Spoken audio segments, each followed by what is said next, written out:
Assalamualaikum soleh-soleha, apa kabar semuanya? Insya Allah sehat-sehat ya. Jumpa lagi dengan Ustazah hari ini dalam kegiatan belajar masih tentang yang sama, yaitu tentang kesehatan. Tapi hari ini kita akan lebih detail, bukan seperti yang kemarin, yaitu tentang secara umum, tentang bagaimana menjaga kesehatan kita. Sekarang yang kita akan pelajari adalah tentang pola hidup bersih dan sehat. Tapi sebelum ke arah sana, saya mau tanya dulu. Ada yang tahu ini gambar apa? Oke, pasti udah tahu dong. Ini gambar Garuda Ustazah. Ini gambar yang ada di Pancasila Ustazah. Ya, ini adalah gambar Garuda. Oke, ini adalah lambang negara kita. Negara apa? Negara Indonesia. Oke, kalau kalian lihat, fokus ke gambar. Di sana ada gambar. Di sana ada gambar bintang. Dan di sebelah kiri bawah itu ada gambar rantai, di atasnya ada pohon beringin, di samping pohon beringin ada gambar kepala banteng, dan di bawahnya ada gambar padi dan kapas. Dari 5 gambar itu menjelaskan dan melambangkan dari sila-sila kita. Tapi untuk hari ini kita hanya fokus ke 2 materi saja, ke 2 kegiatan. Apa itu? Oke, ini akan kita bahas. 1. Apa itu? Ketuhanan yang Maha Esa. Kalau kemarin Ustazah sempat sindir tuh di materi sebelumnya. Ustazah udah bahas bahwa kenapa kita harus menjaga kesehatan kita. Ternyata pertama adalah bentuk syukur kita atas nikmat Allah Subhanahu wa Ta'ala. Nah, sebagai umat Islam dan kita berketuhanan dan bernegara yang berlandaskan ketuhanan, maka setiap apapun yang ada pada diri kita harus kita syukurin. Dan kita yakin bahwa itu adalah pemberian dari Allah yang Maha Esa.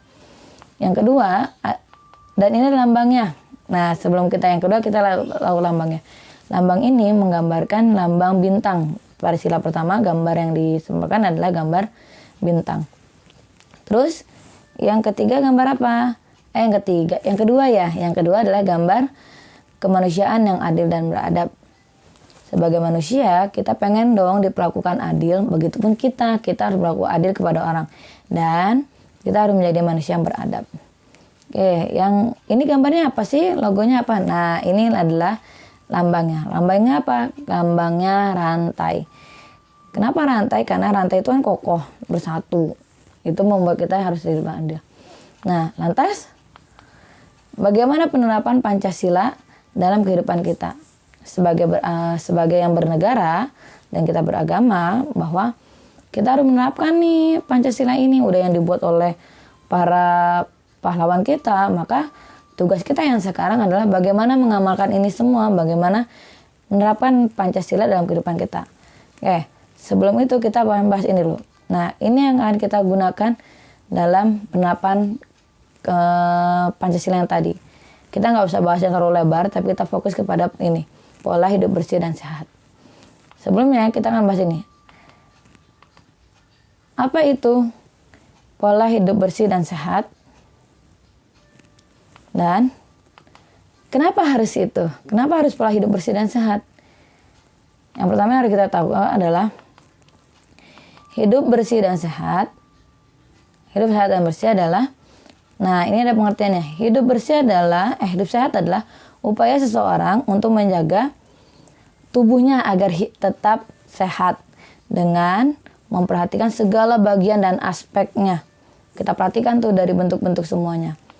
Lanjutnya, nah bagaimana cara hidup sehat itu? Pertama, makan makanan yang halal dan sehat. Sebagai orang yang beragama dan sebagai umat Islam contohnya, tentunya kita harus memperhatikan makanan yang halal.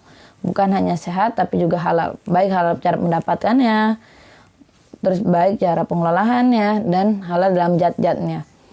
Jadi jangan sampai sudah makanannya sehat tapi kita hasil mencuri, itu yang nggak boleh. Karena kita berketuhanan yang Maha Esa, kita punya Allah yang melihat itu semua. Yang kedua apa? Bagi hidup sehat, berolahraga. Tubuh kita jangan dibuat tidur aja sehari-hari, tapi kita harus gerak untuk berolahraga. Yang ketiga adalah istirahat yang cukup. Tidur sesuai dengan porsinya, jangan terlalu banyak, jangan terlalu sedikit. Karena ketika terlalu banyak, ketika bangun kita akan pusing. Tapi ketika terlalu sedikit, kita pun akan merasa pusing. Jadi sesuai kebutuhan tidur kita. Dan atas apa sih hidup bersih? Nah, ini hidup bersih. Hidup bersih adalah upaya seseorang untuk menjaga tubuhnya agar tetap bersih. Kalau yang tadi sebelumnya adalah tentang tetap sehat, maka yang ini adalah bagaimana tentang pola hidup kita agar tetap bersih. Sehat tubuh kita dan bersih tubuh kita. Lalu bagaimana caranya? Yang pertama adalah mandi sehari 2 kali. Ya, itulah yang pertama kita lakukan. Ya, mandi sehari 2 kali dan menjaga bersih tubuhnya. Karena ketika kita mandi, maka yang kita lakukan adalah mengganti baju kita. Maka dengan mengganti baju kita, yang tadi baju kita kotor dipakai sehari-hari di luar, dan ketika itu maka akan diganti. Akan menjadi lebih bersih lagi. Yang kedua adalah rajin cuci tangan. Nah, di masa pandemi ini kemarin saja udah jelaskan bahwa ada 4 sebenarnya pola hidup kita untuk bersih. Pertama, cuci tangan yang rajin, mandi, terus pakai masker, dan jaga jarak. Tapi yang ini hidup bersih kita yang wajib paling minimal sedikit. Rajin cuci tangan, kemudian yang terakhir adalah membersihkan lingkungan, baik lingkungan di sekitar kita, kamar kita, rumah kita, maupun lingkungan sekitar. Misalnya, yang penting rumah saya bersih, tapi halaman kita nggak bersih, itu kan percuma saja. Terus yang penting kan rumah saya bersih, tapi kalau kita punya kendaraan, terus kita kotor kan juga nggak nyaman, ataupun benda-benda yang punya kita kotor juga nggak nyaman. Nah, ternyata dari itu semua kita sudah melakukan. Nah, ini yang kita lakukan dengan melaksanakan pola hidup bersih dan sehat. Sedikitnya kita sudah mengamalkan Pancasila ke-1 dan ke-2. Yaitu apa? Yaitu bersyukur atas nikmat Allah yang Maha Esa dan bersikap adil terhadap diri kita. Kenapa kok bisa adil saja? Kok bisa adil? Kenapa bisa dikatakan adil? Karena kita nggak cuma mau pakai tubuh kita nih, saya mau pergi main, saya senangnya main, saya senang hobi saya olahraga, maka saya mau olahraga ini. Tapi kita nggak pernah nih memperhatikan apa yang kita makan, apa yang kita konsumsi, apa yang kita lihatkan, apa yang terus lakukan dalam sehari-hari, itu nggak kita lihat.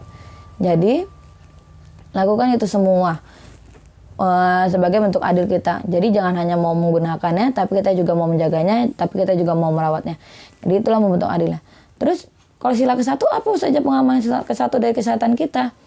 Ini adalah bentuk syukur Allah, bersyukur kita kepada Allah. Kita dikasih sehat, kita dikasih kuat, kita dikasih tubuh yang fit, maka kita wajib menjaganya agar ketika Allah perintahkan kita untuk sholat, maka kita mau sholat. Ketika Allah perintahkan kita untuk beribadah yang lain seperti berpuasa, kita kuat karena tubuh kita kuat, nggak ada penyakit-penyakit lain yang harus makan setiap waktu. Jadi kita masih bisa berpuasa, kita masih bisa lakukan ibadah-ibadah yang lain. Ini adalah pengamalan kita karena sekali lagi Pancasila yang sila ke-1 dan ke-2 adalah satu ketuhanan yang Maha Esa. Kita punya Allah yang Maha Esa, kita punya Allah yang Maha Satu. Dan yang kedua adalah kemanusiaan yang adil dan beradab. Adab kita terhadap diri kita bahwa kita harus menjaga dan kesehatan kita. Oke, baik, itu ya yang hari ini saja sampaikan. Dan semoga dengan penyampaian saja terkait Pancasila ini hanya baru 2. Nanti kita next selanjutnya yang ketiga dan keempat dan kelima yang terakhir itu. Saya harap kalian bisa mengamalkan yang 1 dan kedua terlebih dahulu sebelum kita belum kita membahas yang ketiga dan keempat kelima. Oke, baik, itu ya. Dan tunggu video-video Ustazah terkait materi yang ke-3, 4, dan 5 tentang Pancasila. Oke, saya tutup materi hari ini dengan alhamdulillahirabbil alamin, dan kita tutup saja dengan assalamualaikum warahmatullahi wabarakatuh.